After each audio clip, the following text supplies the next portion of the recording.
investors to pick the most lucrative stocks and mutual funds for their portfolio. Consumer trends help marketers profit from the biggest selling products.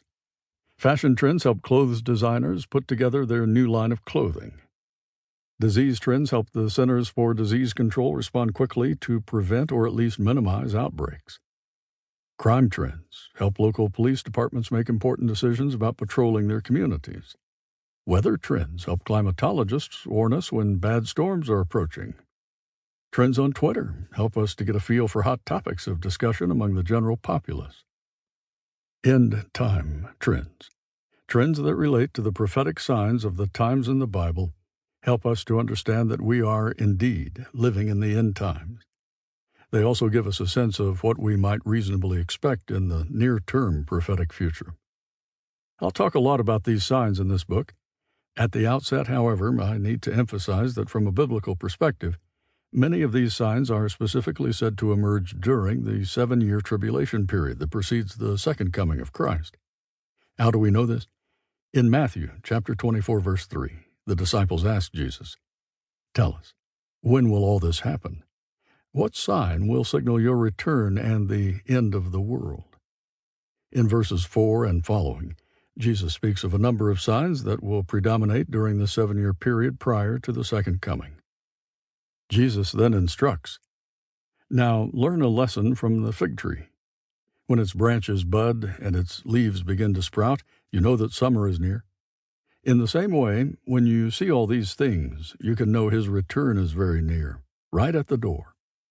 Matthew chapter 24, verses 32 and 33. In other words, Jesus says his followers ought to be watchful of prophetic signs. The question for you and me today is this: are the prophetic signs that will emerge during the 7-year tribulation period also relevant to us today, even before the tribulation period? My answer? Most certainly. Look at it this way. Just as tremors or foreshocks often occur before major earthquakes, so preliminary manifestations of some of these tribulation signs of the times are now emerging in our own day. Someone said that the prophecies cast their shadows before them. I think this is true. Prophecies that relate specifically to the tribulation period are presently casting their shadows before them. We can logically infer that the stage is now being set for the future tribulation period and the second coming of Christ that follows it. Dr. John F. Walvoord, one of my mentors at Dallas Theological Seminary, gave a great illustration on anticipating the rapture, an event that could occur at any time. He compared the rapture to Thanksgiving and the second coming of Christ to Christmas, keeping in mind that the rapture precedes the tribulation period while the second coming follows it. There are all kinds of signs: TV ads, radio ads, newspaper ads, manger scenes, Christmas lights and decorations, indicating that Christmas is drawing near. The signs are everywhere. But Thanksgiving can sneak up on us. We really don't see obvious signs that Thanksgiving is approaching. But one thing is true: if Thanksgiving has not yet taken place, and yet we're seeing signs for the soon arrival of Christmas, we know that Thanksgiving is all the nearer.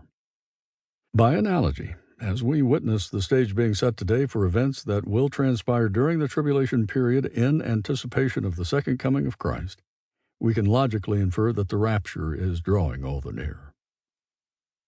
The super sign that makes current prophetic trends so significant.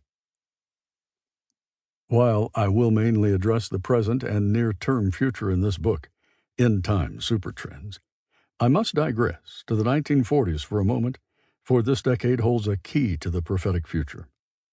The date Israel became a nation again and declared her independence was May 14, 1948.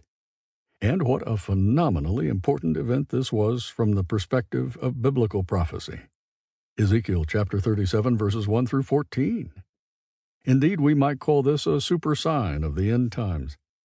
After all, Israel's rebirth sets the stage for a number of other biblical prophecies, including the return of the Jews to the Holy Land from all over the world, Ezekiel chapter 36, verse 24, the rebuilding of the Jewish temple, Daniel chapter 9, verse 27, and Matthew chapter 24, verses 15 and 16.